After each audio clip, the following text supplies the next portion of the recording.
Hello boys and girls, I'm Remote Leg. Welcome to the adventures of Billy Coconut.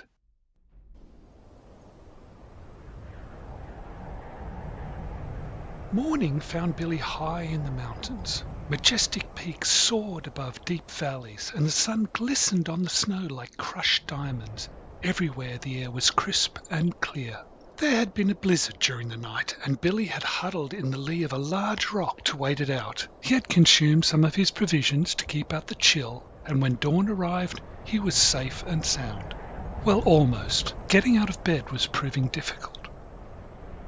Billy wiggled and jiggled, he stretched and strained, and finally he was free.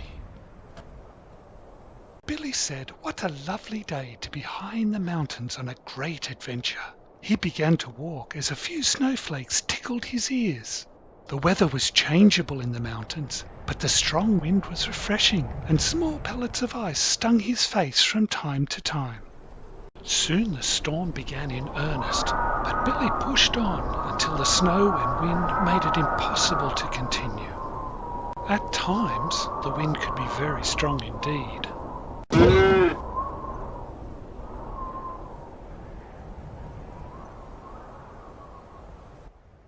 When Billy awoke, it was hard to focus, but he was happy to see that the cow was unharmed. With a lot of effort, he painfully managed to dig his way out of the thicket where he had fallen.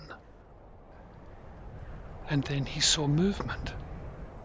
Bigfoot, thought Billy, the famous monster of the snowy wastes, and I have seen him in person. This must be fate, thought Billy. Perhaps my magic shell can bend monsters to my will, and it's trying to tell me.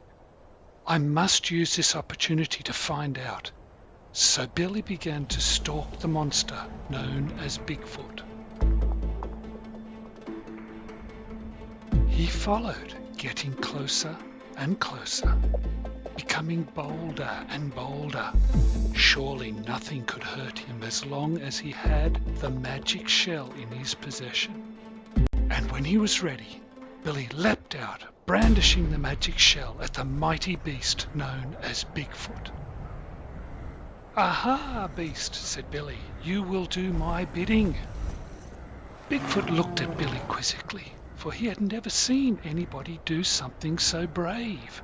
Usually, people just ran away. Bigfoot preferred it when they ran away. He didn't much like people and wanted to be left alone. Oh well, he thought, there was nothing else for it.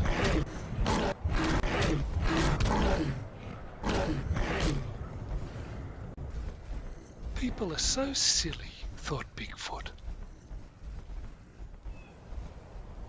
When Billy regained consciousness for the second time that day, the first thing he saw was a pair of shoes. "You don't look like Bigfoot," said Billy. "Your money or your life," said the bandit. "Oh dear," said Billy. "Here we go again."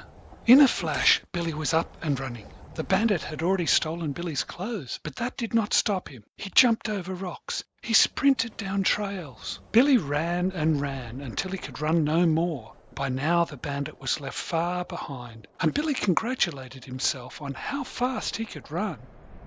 "You again," said Bigfoot. "Oh dear," said Billy.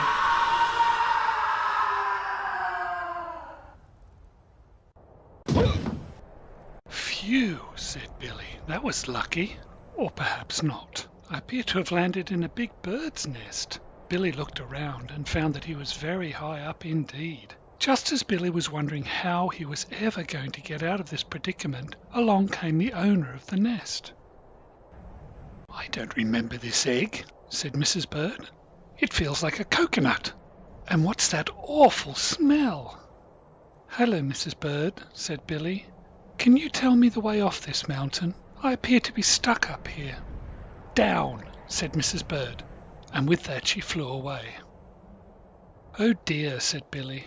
"I wish I had wings like her. I guess I'd better get going before she comes back."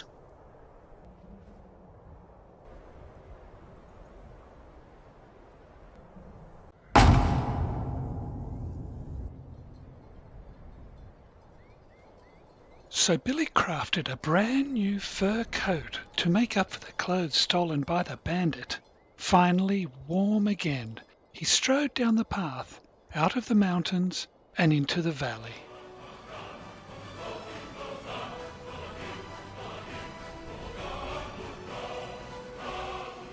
Click the like button to become Billy's friend. Click the subscribe button to join Billy on his adventures.